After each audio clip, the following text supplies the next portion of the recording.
269 درهم في الشهر. وفي الجزائر كيوقف عند 20,000 دينار جزائري. على الورق المغرب كيدفع أكثر، لكن واش هذا كيترجم مباشرة لحياة أفضل؟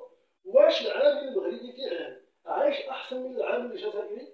واش 150 دولار في الجزائر كافية؟ واش 316 دولار في المغرب كتغطي المصاريف اليومية؟ في هذا الفيديو غادي نقارنوا الأجور الأسعار والتضخم، وغادي نشوفوا فين فعلا العيش الكريم أسهل. بقى معنا وغادي تفاجأ بالأرقام. الحد الأدنى للأجور في المغرب والجزائر، أجر أعلى أم معيشة أكرم؟ في زمن الأزمات الاقتصادية وارتفاع تكاليف المعيشة يعود السؤال الأبدي إلى الواجهة: هل الأجر الذي نتقاضاه يكفي لنعيش بكرامة؟ وبين المغرب والجزائر، دولتين جارتين ومتشابهتين في أشياء كثيرة، تختلف الأرقام وتتناقض التحديات. فهل يعني الحد الأدنى الأعلى بالضرورة حياة أفضل؟ في المغرب الحد الأدنى للأجور في القطاع الصناعي والخدماتي كيبلغ 17.10 درهم في الساعة، أي ما يعادل حوالي 3269 درهم شهريا، حوالي 316 دولار بأسعار 2025.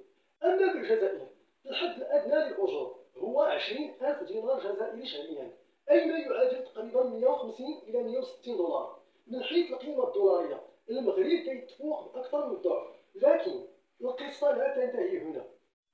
ماذا عن القدرة الشرائية؟ رغم الفارق الكبير في قيمة الأجر، إلا أن تكاليف المعيشة تختلف بشكل واضح بين البلدين. في الجزائر أسعار الإيجار، النقل وحتى المواد الأساسية أرخص بنسبة تتراوح ما بين 30% و 50% مقارنة بالمغرب، لكن معدل التضخم أعلى بكثير، وقد بلغ في بعض السنوات 8% إلى 10%، مما يعني تآكل سريع لقيمة الدينار. أما في المغرب الأسعار أعلى، خاصة في المدن الكبرى مثل الدار البيضاء ومراكش، لكن التضخم أقل استقرارا، حوالي 1% إلى 2%، والدرهم المغربي أكثر صمودا أمام الدولار واليورو. من يعيش أفضل؟ هنا تصبح المقارنة أكثر تعقيدا. العامل المغربي يتقاضى أجرا أعلى، لكن كيواجه أيضا تكاليف معيشة أكبر.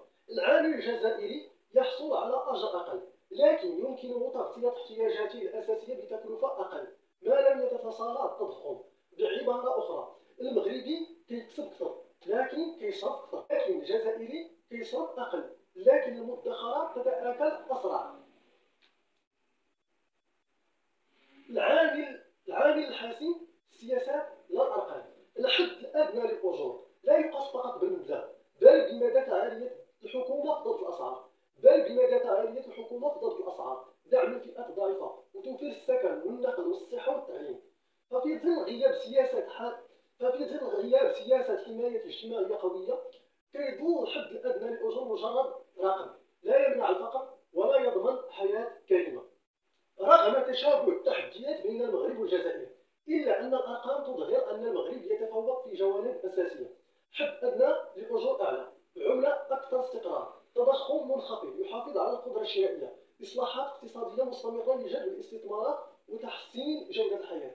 ورغم أن الطريق لا يزال طويلا نحو العدالة الاجتماعية الكاملة، فإن المغرب يسير بخطى ثابتة نحو اقتصاد أكثر توازن واستدامة، مقارنة بجارته التي تعاني من اختلالات هيكلية وتبعية مفرطة للمحروقات. والآن دورك كمواطن أو قارئ أو صانع قرار، لا تكتفي بقراءة الأرقام، بل افهم معناها الحقيقي في حياتك اليومية. هذا الفيديو مع لتتعميل الحقيقة بعيدا عن الشعارات، لأن الوعي الاقتصادي هو أول خطوة نحو التغيير. شكرا.